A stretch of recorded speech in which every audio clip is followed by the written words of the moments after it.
Hey everybody, it is Jeremy. It is March 18th, 2020, and I am coming to you from inside of my house. Specifically, I am social distancing myself inside of my wife's closet. The acoustics are great in here. Also, my family is downstairs, so I don't want just the noises of kids knocking things over in the background of this. But I am here because things are kind of different. They're a little bit tough. There's a virus going around, and there's a lot of uncertainty going around. Like, it can be a little bit unnerving, and I totally get that. I'm feeling that as well. And like, to that end, you just to try to bring some normalcy, we are still working on a podcast. We are still working on putting a magazine out over at Our State Magazine. A lot of us are working remotely, but we're doing it. We're making it happen. That is important.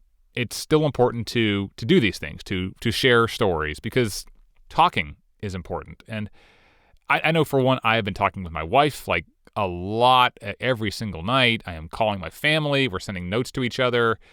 I am chatting with my friends, calling up my colleagues. We're on, chat rooms all the time. I mean, just it all helps to feel a little bit less isolated. And I will say, I consider you all to be part of my extended podcast family. I'm not being facetious here. Like, all of you who have ever reached out or listened, like, it means so much to me that you do that. And I want to just say, like, if you feel like you need to talk, then let's talk. Like, my email is jeremy@ourstate.com. My Twitter name, I hate saying this out loud so very much. My Twitter name is Deftly Inane. I picked that at the very beginning. It sounded cool to me for 5 minutes, and now I'm stuck with it. So, but you can find me. I'm just Jeremy Markovich on Twitter. If you search for that, I'm the one with the blue check mark and the cartoony picture. That's me. But if you just want to talk, let's talk. You can talk over email or any way you want. We just need to share some stories sometimes, and you can tell me a story. I'll tell you a story. Doesn't matter really what it is. We'll have a story swap. It'll be fun. But no pressure. But if you want or even need to talk to somebody, I'm here for that. No pressure. Anyway, I really wanted to come back today and replay an episode from all the way back in the first season in 2017. It's episode number 3. Now, you may notice the music is a little bit different. I might sound just a tiny bit different, but I think it's appropriate. It is about a tower climber named David Haas, and literally his job is to climb up those big, tall cell phone and television towers and change the light bulbs. Like, that is his job. And back in 2017, when I originally reported the story, I just thought it was like a cool story. Like, oh, that's a cool dude. Like, that's a cool job.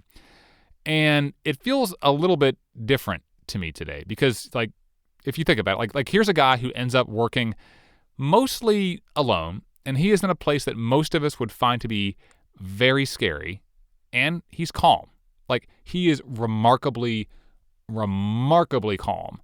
And his demeanor was really, really reassuring to me then, as I got ready to climb up a 2,000-foot tall television tower with him. And as I listen back to it, it is really reassuring to me now. So here is that episode, and I will talk to you again really soon.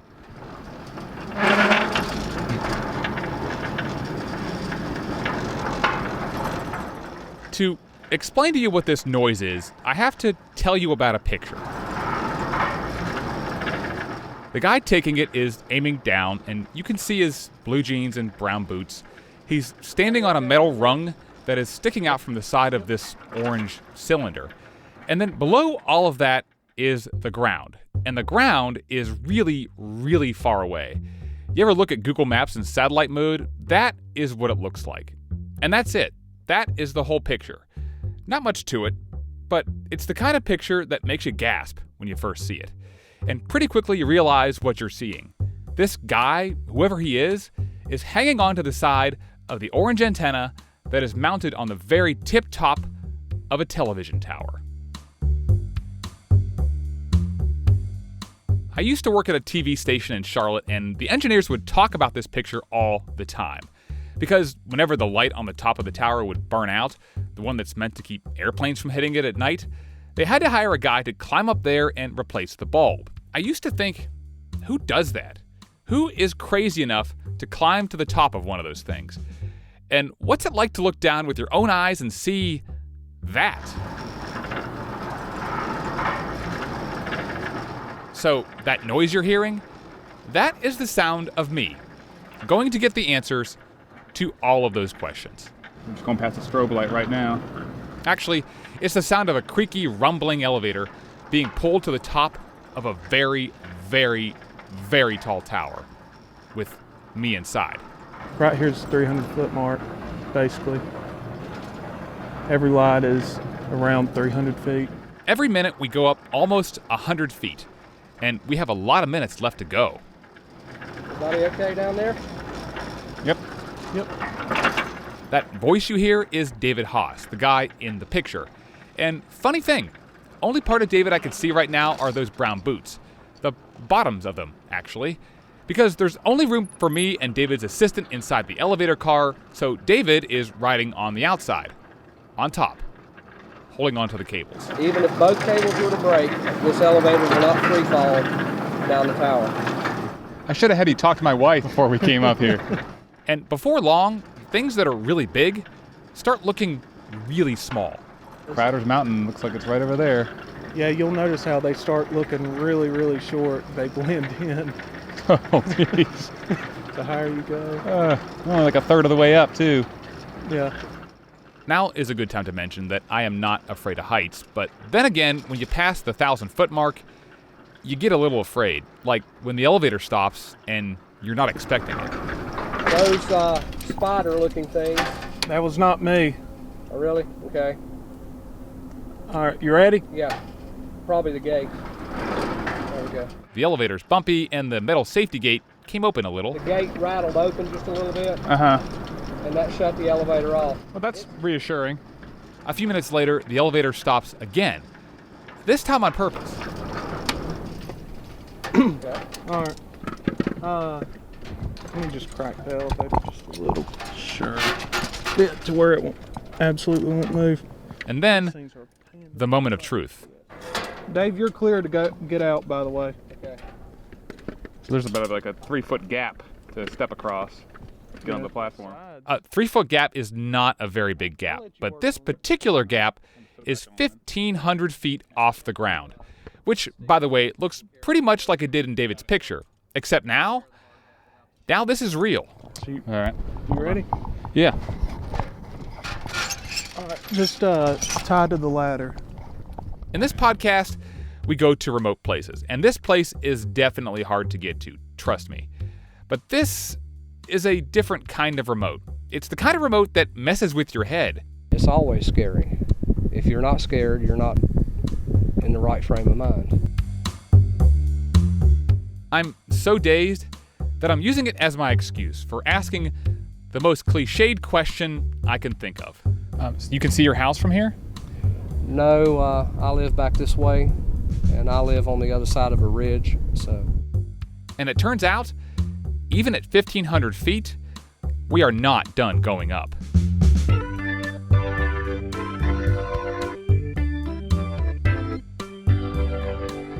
This is Away Message, presented by Our State Magazine, a podcast about what you find in hard-to-find places. I'm Jeremy Markovich. 3, 2, 1. And welcome back to WBTV News this morning on Bounce here on this Friday morning. Before I went up on the tower, John Carter, good to have you along with us this morning. And I went to Charlotte to get a tour of the station that owns it. You know, WBTV was the first television station in the two Carolinas. We signed on July the 15th, 1949. There's a control room with lots of buttons. There's how many buttons on that switcher? Hundreds. And how do you know which one to push? Because I would get lost. And wires. So many wires in there. I know, a lot of wires. But there's a particular man I came here to see. Johnny. John Carter. Hey, have a seat. Who actually I've known for a long time. Been an anchor on the morning show here and the noon show for the last 21 years straight. He also runs the station softball team. And I was here 5 minutes before you tried to recruit me for the team. Absolutely, and I've seen you play before, so I know you'd be very good. I'm not good, John. Well, I take offense at that. You're breathing and you have a pulse, and that's about the only criteria I ask for. Now, long before John worked at this station, he grew up watching this station. This was a time when WBTV was really dominant. I mean, they were dominant. And I live in Shelby, so that's west of Charlotte, and that's where WBTV's signal strength was really strong. This was back in the days of those big old school rooftop antennas. And then down on your TV, you had that big round rotator dial, and you did that, and you go tung, tung, tung, tung, tung, as it moved along, and you could get the good signal. I mean, I would say this. Then he went off to college at Appalachian State, where WBTV also came in clear as a bell. When I decided that I wanted to work in television, this was the only station I wanted to work at. It was the only place. Now, I used to work in local TV, and so I know that viewers tune in for people they connect with, people like John. But they also watch out of habit. I go out and talk to a lot of people, you know, and I ask them, I'll say, why do you watch the particular station? And invariably, I would say most people say, well, that's the station my mom and daddy watched. For a time, WBTV was the first or only station that people could get over the air. And when the people who watched it had kids, they watched WBTV. And then their kids watched WBTV. And then their kids watched WBTV. And to this day, WBTV still has really strong ratings. And there used to be this old saying that WBTV was so strong that they could put a test pattern on and more people would watch WBTV test pattern than they would any other station. But those ratings are particularly strong west of Charlotte because WBTV has a really tall tower. It's the tallest structure in the entire state, actually. Now, the higher your antenna, the further your signal goes. Combine that with a lot of power, and WBTV, more than other stations, is able to blast into some of the most remote nooks and crannies of the Blue Ridge Mountains. I have been up in the mountains in Wilkes County, in Allegheny County. I have been in remote areas shooting stories. We've done moonshiners and things like that. And I'll walk into a little store in the middle of nowhere, a little country store, and I have walked in there and people go, "You're with WBTV."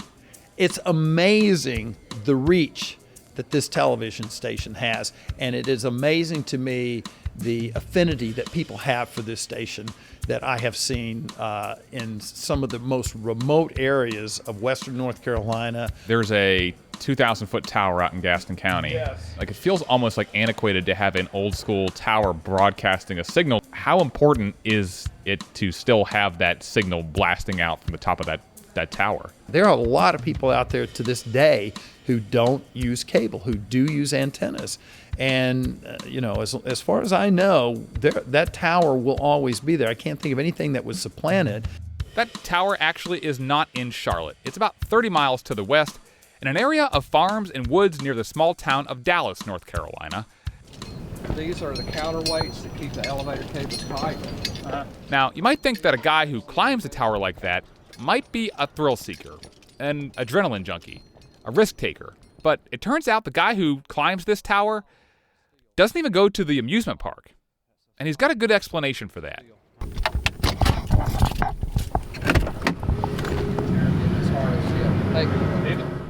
On a hot day, I meet David Haas, the tower climber, at the base of the WBTV broadcast site in Gaston County. And first things first, he wants me to get bundled up. Do you have a hoodie or a sweatshirt? I do. It's in the car, yeah. Okay. So I get the equipment, hard hat, harness, and clips that'll keep me from falling. And before we go up in the tower, David takes me aside. But here's where we go up on the tower. Okay. This can be scary if you're not used to it. Uh-huh.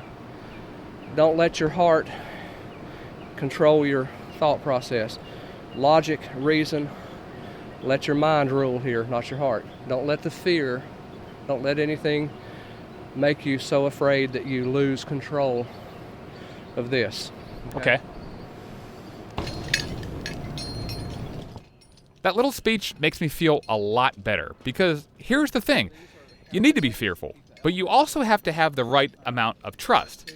As in, I didn't know why David asked me to wear a hooded sweatshirt on a hot day, but I trusted him. And as we go up, it starts making sense. It's getting a little cooler now, a little windier, Oh, yeah. a little breezier.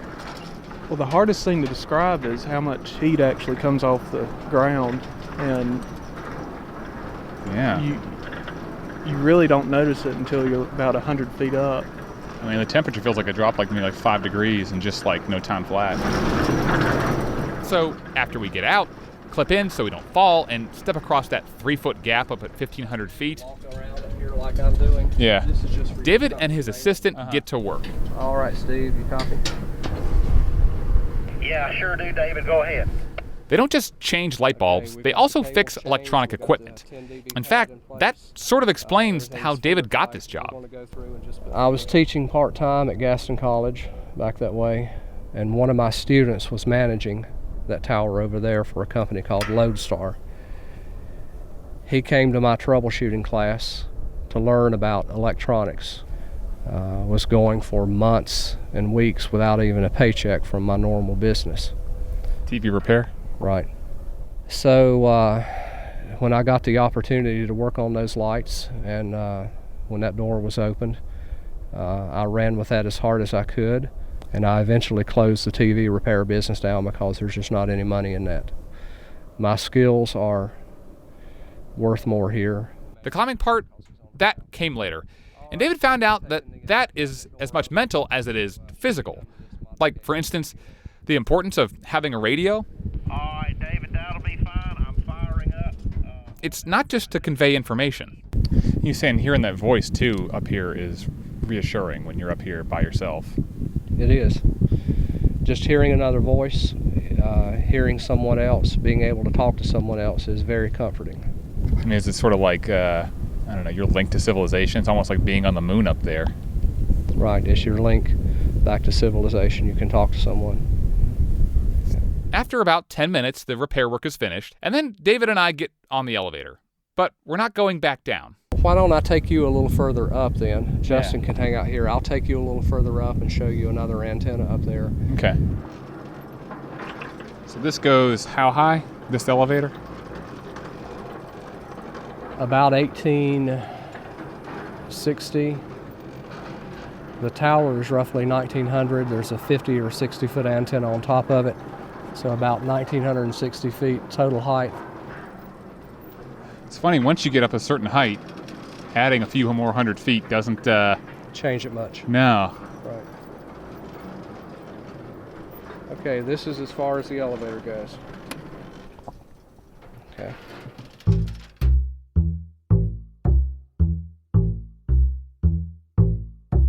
At this moment, we are 1,860 feet above the ground.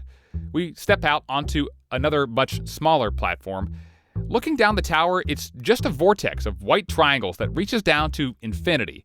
Looking out, you are way above things that are normally way above you. So some buzzards circling down there, and they're like way below us over that field. Those buzzards look like tiny black specks. There's a small wisp of gray smoke rising up from what has to be a really big fire among the tiny little green trees. The cars down the highway look like toys. Down there, they're moving at 70 miles per hour, but from up here, they look like they're just crawling along. And that is the thing about being up this high. It's not scary to me. To be scary, something has to be real or feel real. This just feels like a dream. Now, if David is having any of these emotions, he's not saying. You ever just kind of stop and enjoy it or stop and kind of take it all in? There's usually not time for that. You got to keep your mind focused on what you're doing. For a guy who does a job that most of us think is insane, David is among the most chill people I've ever met. You strike me as a very mild-mannered person, which maybe is the right temperament for this job. Try to be. The airplane people, the people that fly, have a saying that there are old pilots and there are bold pilots, but there are no old, bold pilots. And that applies to this industry as well. You've got people that have been working on towers a long time, and sometimes you have somebody that's a little bit of a renegade and they come up here and run around like a squirrel, but they usually don't last. It seems like this would be a thrill-seeking thing to climb a tower, but to work and have this as a career, really can't look at it like that. That's right. This is not a place for a thrill seeker, no. I don't go to Carowinds, I don't go to the amusement parks and things like that. I'm not that kind of a person. I'm not amused by taking risks. And so being a tower climber really boils down to those two things we talked about earlier, trust and fear. First, you have to trust the tower and the people who built it. When you climb that antenna, there's nothing around you anymore to hold on to. You're strapped to this pole. And you really start thinking about things like, I hope the welder that welded the flange on the bottom of the antenna had a good day. You hope that it wasn't a Monday or a Friday. You start thinking about things like that, and your mind can play tricks on you, and if you're not careful, your mind can get away from you. Is there any time you feel, even like recently or anything like that, that you're like, okay, I think my mind is getting away from me, and then how do you deal with that? It's called fear management. You learn to manage the fear by pushing the envelope, by pushing the limits. You learn what the limits are. You learn what's possible. One thing that is not possible today, going to the very top. Because the television station is broadcasting at full power, and it's just not healthy to be that close to that much radio frequency, or RF. That's all the questions I have, so. If I could say one thing. Yeah. You can hear forever. You can hear those trucks down there on 321. You can hear dogs bark. You can hear sirens way off. You can hear the coyotes howl whenever an ambulance comes by and stuff like that. Because you're up above this, you can hear, way, way far off. Down on the ground, you've got all this foliage that blocks that. But once you get up here, you can hear cars, you can hear motorcycles, you can hear things 5 miles away. And so, we both stop talking for a moment and just listen.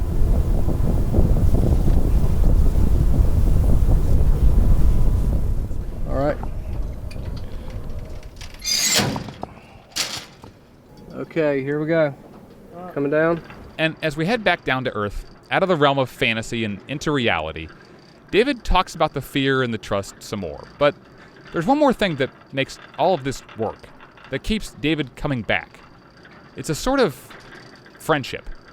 You kind of develop a relationship with the tower that you're on if you're on it on a regular basis. This is an old friend to me. It's kept me safe many, many days. It sounds silly. I care for these towers in some way. I want to see them. I want to see them safe. They've kept me safe. And maybe this man whose job feels out of this world, maybe he's the most grounded one of us all.